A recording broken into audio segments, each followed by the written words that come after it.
Hello everyone, welcome back to my channel. তোমরা সবাই কেমন আছো? আশা করি খুব ভালো আছো। আমরাও খুব ভালো আছি। তো আজকে হচ্ছে রবিবার, বিশ্বকর্মা পুজো। 8টা নাগাদ ঘুম ভেঙেছে। আজকে রবিবার, অনেক দিন বাদে খুব ভালো ঘুম হয়েছে। কোনো কাজ নেই, কিন্তু উঠেই আমার দেখে যেটা মাথা গরম হলো, আমি কালকে তাড়াতাড়ি ঘুমাতে চলে গেছিলাম এই 11:45টার দিকে। দীপক রাত্রিরে সিনেমা দেখছিল, আর ডাইনিংটার এইরকম অবস্থা করে রেখেছে। পরিষ্কার করি এখন। চলো, ও তো ঘুমাচ্ছে, আমি সমস্ত ঘর দোর সব পরিষ্কার করা হয়ে গেছে। আর আজকে এত ভালো রোদটাও দিয়েছে না, যে কি বলবো, ভালো লাগছে। এই জন্য বারান্দাটা পুরোটা খুলে দিয়েছি। এই ঘরটাও পরিষ্কার করা হয়ে গেছে, খালি আমাদের ঘরটাই বাকি আছে। দীপক ঘুমাচ্ছে এখন। আমি যাই, পাট করে চা করে চলে আসি, দিয়ে তারপরে পুজো করতে হবে। তো চান টান করে চলে এসেছি। বারান্দার সিচুয়েশান এখন এই, বর্ষাকালে জুতোগুলোর অবস্থা খুবই খারাপ হয়েছে। ওই জন্য সব জুতোগুলোকে ধুয়ে রোদ দিয়েছে বলে ভালো করে একদম কেচে কুচে মেলে দিয়েছি। হ্যাঁ চলো, এবার একটু চা খাই। চা না খেলে দিনটা শুরু হবে না। আজকে রবিবার যেহেতু, ওই জন্য আজকে ব্রেকফাস্টটা স্কিপ করি আমরা। কোনো দিন খাই, কোনো দিন খাই না। বিশ্বকর্মা পুজো আমাদের বাড়িতে হয় না, কিন্তু খাওয়াটা হচ্ছে। তো মাংস সমস্ত জোগাড় হয়ে গেছে, আর একটুখানি করলাও ভাজবো, তো ওটাও কেটে নিলাম, আর একটু লেবু স্যালাড। আর এই যে আমার কাপুসোনা, রান্না অলমোস্ট হয়ে এসছে। অলমোস্ট বলবো না, মাংসটাকে ম্যারিনেট করে রেখেছি। এখন হচ্ছে আমার মশলা কষা। কি ভালো যে গন্ধ বেরোচ্ছে। যাই হোক, এমন একটা পুজো, যে পুজোয় হচ্ছে তুমি আমিষ খেলে দোষ নেই। বাড়িতে পুজো না হলেও পুজোর খাওয়া দাওয়াটা কিন্তু খেতে ভালোই লাগে। আর এই যে মটনটা ম্যারিনেট করে রেখেছি।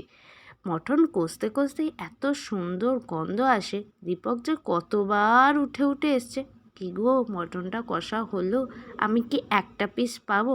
আর যদি ওকে বাই চান্স কোনো দিন আমি মটন করি, চিকেন করি, যাই করি না কেন, কষতে কষতে যদি ওকে আমি কোনো দিন দিতে ভুলে যাই, ব্যাস তাহলে তো আর দেখতে হচ্ছে না, মহাভারত একদম মাথায় তুলে নেবে।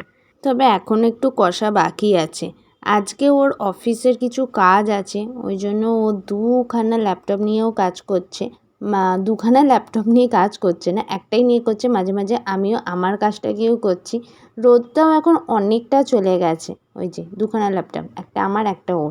ও একটাতে কাজ করছে, আমি একটাতে কাজ করছি, কেন কি মটন কষতে কষতে ইজিলি কাজ করাই যায়, ওই জন্য। ওদিকে রোদটা অনেকটাই চলে গেছে, অর্ধেক জামা কাপড়ও আমার শুকিয়ে গেছে, দুখানা জুতো তো একদম কড়কড়ে শুকিয়ে গেছে। আকাশটা আজকে খুবই ভালো লাগছে। সত্যি বিশ্বকর্মা পুজো এলেই আমার যেন মনে হয় যে দুর্গা পুজো চলে এলো। এই যে বরকর্তাকে দিতে গেলাম, এবার হাসিটা খালি দেখো। এই হাসিটার জন্যেই তো সব কিছু। রান্না হয়ে গেছে, একবারে গুছিয়ে সাজিয়ে গুছিয়ে খেতে বসে গেছি। রবিবার দুপুরে জমিয়ে খাওয়া দাওয়া। ভালো হয়েছে। ঘড়িতে প্রায় 2:30 বাজে, খাওয়াও হয়ে গেছে, আর আমার রান্নাঘরটাও পুরো পরিষ্কার করা হয়ে গেছে। এবার দেবো একটা অনেক বড় কাজ, ভাত ঘুম। খাওয়া দাওয়া শেষ।